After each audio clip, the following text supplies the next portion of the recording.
Hey, yo everyone, Andrew here, bringing you another video review, and today we're going to be doing Deathstroke Issue number 4. Take a look at this comic cover right here. Yeah, I know, I didn't review issue number 1 through 3. However, I did read them, so I will give you a quick recap on what's going on in the world of Deathstroke the Terminator. Everyone in the world thinks Deathstroke is kind of old, put out to pasture. He can't get what he needs to do done as a mercenary.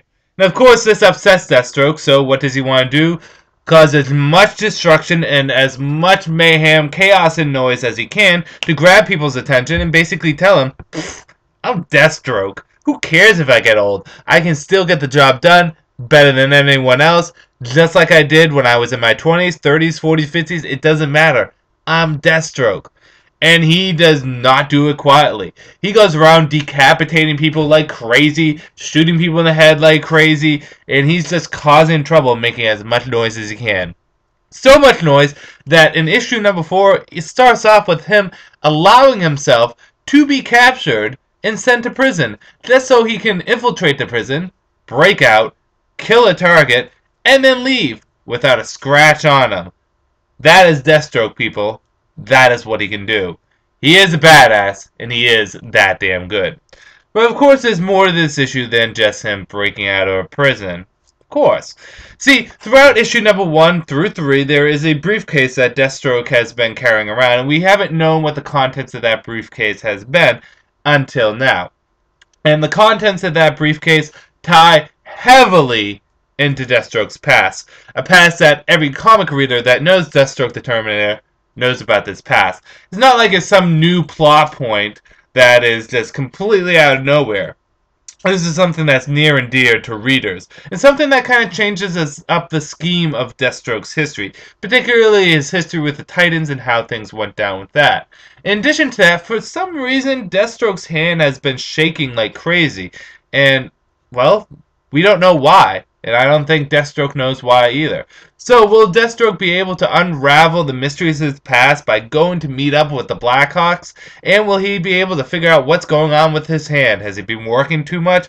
Or is he really getting old and he needs to put out to pasture? Well, you're just going to have to read and see. Let's get into the good, the bad, and whether or not you should get it. Good. Well, I don't want to reveal what the contents of that briefcase was, but boy, was it a shocker to me in a good way. I'm interested to see how things go on with this briefcase and the contents of the briefcase and the individual it pertains to, and if this individual is around, how it will affect Deathstroke. So as you can tell, it has something to do with an individual. So I like that. 2, the action was great in this, and I like the fact that we see a little bit of a niche in Deathstroke's armor. Allow me to explain. One of the problems that I had with the first 3 issues of Deathstroke the Terminator, although I enjoyed them, it felt as though Deathstroke was too badass. Like, he couldn't be stopped by anyone. And to be logical, Deathstroke is incredibly good at what he does. But I still need to see my heroes, or in this case villains, seem vulnerable. And it's nice to see in issue number 4 that something's going on with him. His hand is shaking. He's not quite as unstoppable as he or we think. There is a vulnerability to Deathstroke. So I like to see that. The action, I already said this, was good in this issue. I particularly like the fact that he allows himself to get captured and sent to jail just to prove that he can break out, infiltrate, and kill a target. And how he kills a target is awesome. Let me tell you, I'm going to spoil this for you. He throws up a grenade that he swallowed and shoves it in the guy's mouth. He smuggled a grenade inside his body and threw it up. Deathstroke. You scandalous little boy, you. You are really, really silly goose, you are. Bad. Well, I still don't like Deathstroke's armor. I didn't comment on this because I didn't review, but his armor just looks a little weird. It makes him look too bulky. I like how Deathstroke looked just regular. Back in the day. Back before Flash 1. I don't hate his armor, but it just doesn't appeal to me as the previous armors did. And I think some of the stuff in this is a little silly. For example, he cuts a wing off of a plane. Really? Really?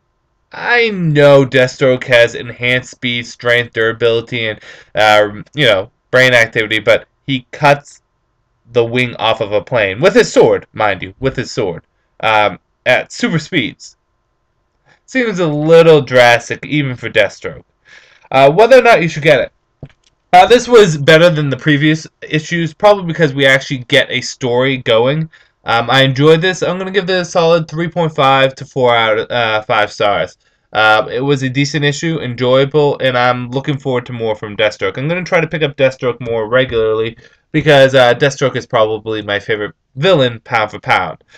So, good issue. Pick it up. This is Andrew saying peace out for now.